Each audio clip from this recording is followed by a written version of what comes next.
morning, everyone. Nice to see some of you here today for our special service that we call a Bodhi Day, in which we pay tribute to the enlightenment of Shakyamuni Buddha. So after 6 long years of a spiritual search, Siddhartha Gautama attained or had a profound awakening that we call enlightenment. And from his deep insight, he taught for another 45 years, sharing his teachings and the way to enlightenment for all people. So, Buddhism is really a religion of awakening or realization, more than belief. So sometimes we're asked by people who are not Buddhists, what do you Buddhists believe in? It's a very difficult question to answer because the question itself doesn't fit Buddhism. The emphasis is not what we believe, the emphasis is on what we have realized, what we have awakened to in life. So to illustrate realization or awakening today, I would like to initiate our beautiful new TV. 90-inch TV. Isn't that amazing? Wow. So I'd like to thank Stuart Ito, our president-elect, for spearheading a sort of a technology drive, fundraising drive, so that we could improve our technology here. And actually we have eventually there'll be two 90-inch TV screens here in the Hondo. So ministers, we can do visual things now to illustrate the point we want to make for a sermon. Maybe the service order appears, maybe golden chain and things like that appear on the screen. You don't have to use your service book. So it'll be really wonderful. And I'd like to first of all thank the many donors who contributed to the technology fund that provided this wonderful TV. And maybe sometime in February we could have a great Super Bowl party together. So today, to help illustrate my message, I want to show 2 movie clips from 2 very favorite movies of mine. The first is the original Karate Kid, featuring Pat Morita and Ralph Macchio.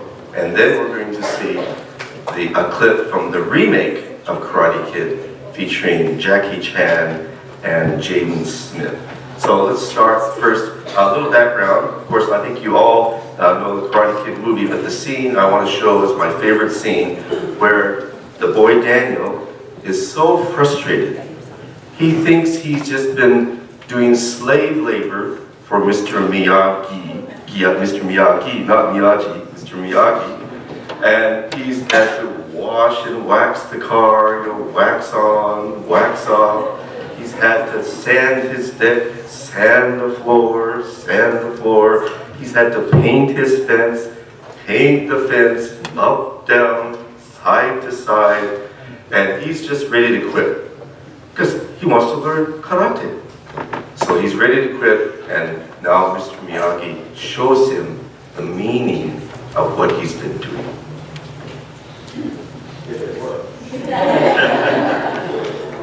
Here we go.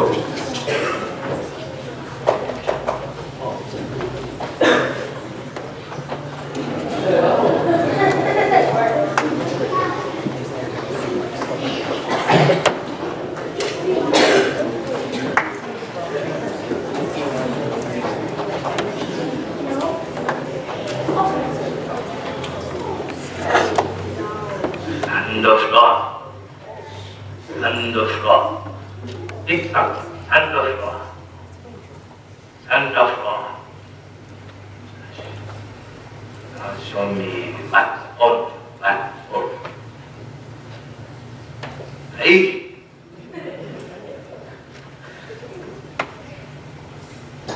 Wax on. Wax on. Hey. On. Wax off. Look at my eye. Not the hand. Thumb in eye. Wax on. Wax off. Wax on. Wax on. Wax on. Wax off.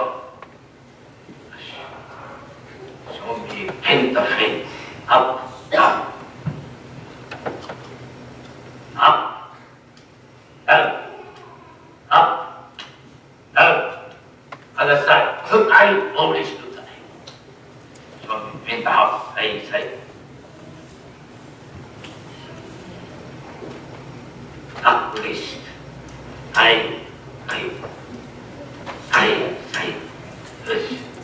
told me back on.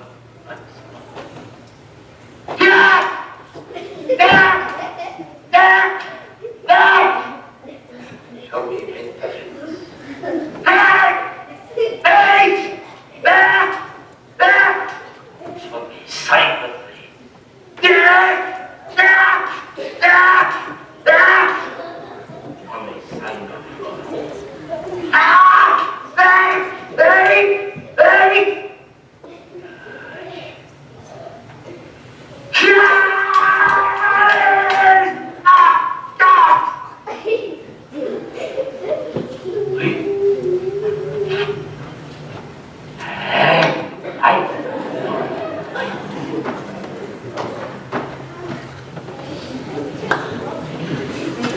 What scene is it?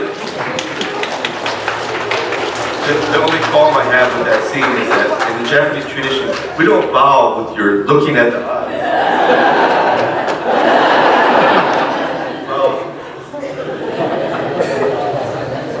But it made for a nice point in the movie. So Daniel has this awakening, realization. He goes from totally frustrated to, oh my gosh, all this time I have been learning karate. But he didn't know the meaning of what he was doing. And our Buddhist life is very much like that.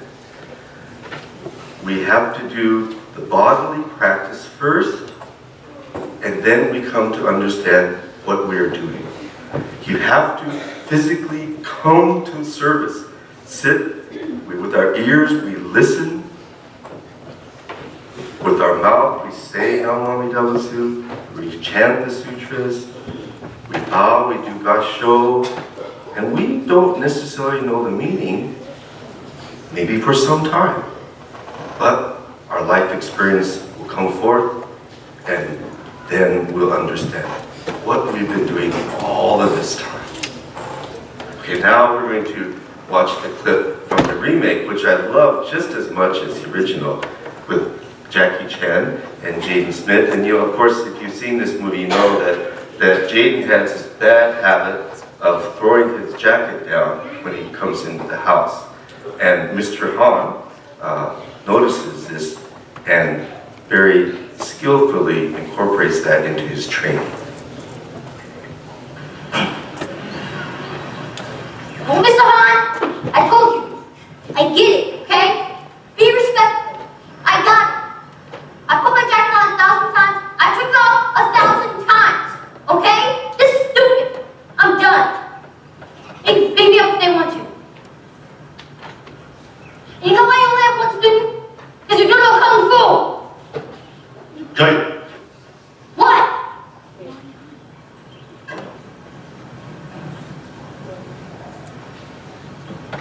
Come here.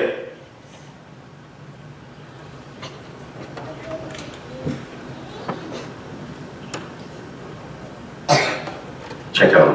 Mr. Han, I already... Check it out.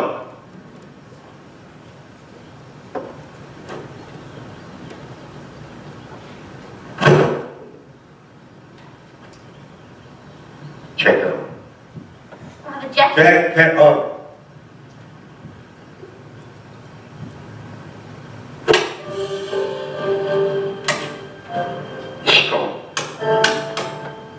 Check it out. Third. Check it out. Remember, always strong. Check it out.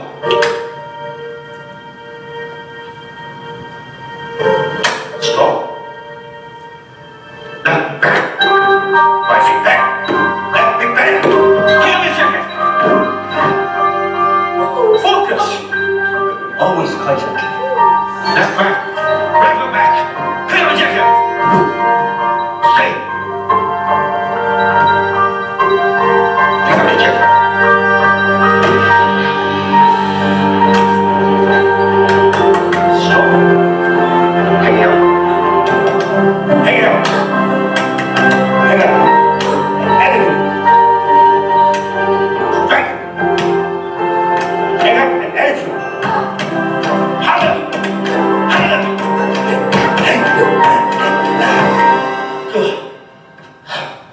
but no patience. Check it out!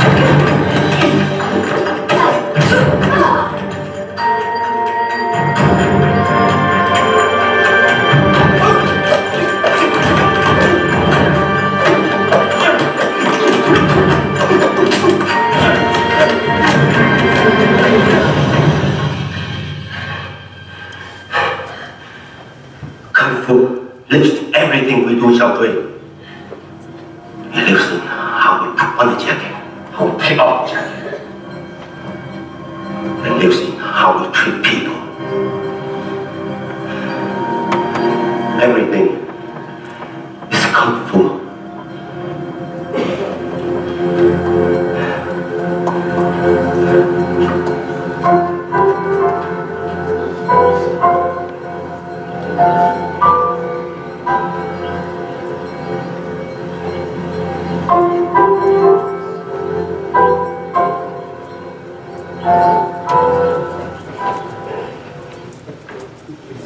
That's a wonderful scene too, isn't it? So Dre too has this realization, awakening. He comes to finally understand the meaning of what he's been doing, which he just thought was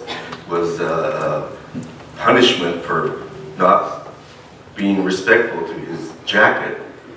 Now he understands the meaning of it. And our Buddhist way of life is very much like this. We don't necessarily know the meaning of what we're chanting. We may not necessarily know even the meaning of Nam Myoho Butsu as we say it. We don't even maybe necessarily know, why we're bowing, what we're bowing to. But you have to be patient and you have to stick to it. And then through your life experience, something unfolds and a meaning comes to you. I'd like to share one story about an experience I had many years ago with a very young 7th, 8th grade girl in our Sangha. We were having the temple general cleanup. We call it the Osoji. Everyone's working, trimming trees and washing windows and everything. So everyone's at work and I'm in the hondo. And this young girl comes rushing into the hondo. By the time she gets to me, she kind of bursts into tears. So I pulled her aside, so, what's the matter? She said, oh, I just heard that my grandfather in Hawaii just passed away. So I wanted to come and do Oshogo, to offer incense for my grandfather. Would that be okay? I said, sure. So I lit incense, and although this young girl, I'm sure she had been coming since just a toddler, she had been coming years and years. Maybe she didn't really think about what she was doing, just going through the motions, offering incense, putting her hands together in gasho. This time, the most sincere, thoughtful, respectful gasho nembutsu came from her, not because the chairman said it. Nembutsu, Nam Myoho Butsu, came from within her. This young girl is now a mother. She belongs to another temple further away, very active, and it's just wonderful to see this within a person's Nembutsu life. So this is one example of how we come to realize, we come to awaken to what we've been doing all this time. And it may come to you in different manners. What I love about this last remake clip is where Mr. Han says, everything is Kung Fu. Everything is Kung Fu. How we put on our jacket, how we live our life. And that's what we want Buddhism to be. We want Buddhism to be one with our life. Not just like on Sundays, or not just when we're meditating, or not just when we're reading a book about Buddhism, but Buddhism and our everyday life become one, which we do not make any distinction between our religious life and our everyday life. Our everyday life is our religious life. And just like everything is Kung Fu, everything is Buddha Dharma. when we come to receive the teachings in such a manner, we might find the teachings in strange places. Reverend Kubose used to mention that he noticed these little weeds growing along the sidewalk, and he would think that that little weed to survive is really putting forth its effort. It really wants to live, growing through the sidewalk. I remember the first time I went to the Grand Canyon. Grand Canyon is an amazing scene, but I couldn't help but notice out on the edge of this cliff, there's a little tree. A little tree, and I look at it, and its roots are in the rock. It's somehow in the crack of a rock. I don't know how the seed happened to land, and there was enough moisture for this tree to sprout, and it's living on this cliff in a rock. Oh, what an amazing thing. And teaches me, here I complain when I have too much work, or whatever, the weather's too hot or it's too cold. What does this tree have to endure to live its life? But it wants to live so deeply, so fully. So we can see and feel and come to receive the Dharma in our everyday life all around us. To me, that is Buddhism, and Buddhism is a teaching of realization, a teaching of awakening, more than a teaching of belief.